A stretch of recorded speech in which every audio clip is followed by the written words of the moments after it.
So today, in this really short time, I want to talk to you about the power of story. And I want to talk to you about how you can really tune into that and use that for your life and for your business. And above all, I want you to see the enormous possibilities that are there within story. And of course, we're going to be telling lots of stories. Because stories are everywhere. Stories are in every culture, in every language, in every country, in every tradition. Because as soon as we had language, we began to tell stories. In fact, before language, we've been telling stories. So initially, the tribes would sit around the fireplace and tell stories, or they would, as they washed the clothes in the river, they would tell stories, or as they sold their goods in the market, they would tell stories. And they were the stories that described their day, that described what went on, that also provide entertainment in those old days. But it was more than that. The tribes tell stories so that the next generation could understand the ways of the tribe. And so young people grew up understanding their place in the world because of the stories that were told to them. So I'd love you to remember your first experience of storytelling. Who was your first storyteller?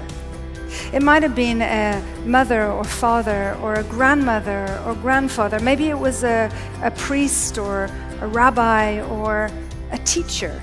Maybe it was a sibling or an uncle who would come from Europe once every now and again and tell stories.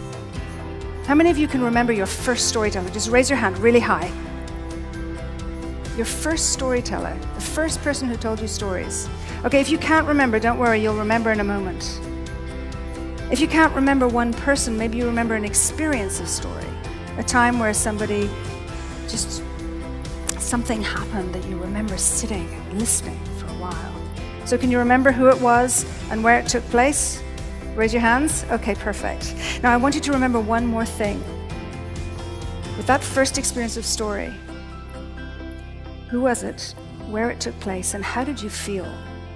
And just turn around to one person beside you and share who it was, where it took place, and how you felt. So just take a moment.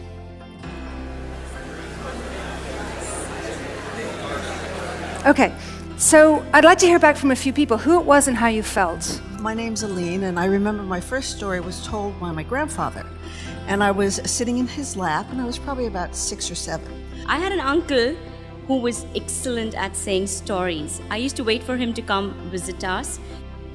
And that's one of the secrets of storytelling, is that as the audience can relate to what you're talking about, they feel like the possibility. So the first story you need to master is the story that you tell. The story that you tell others, and all the many ways you have an opportunity to do so. And it's now easier than ever to do that. It's the only way you will differentiate who you are from everybody else, because people remember stories.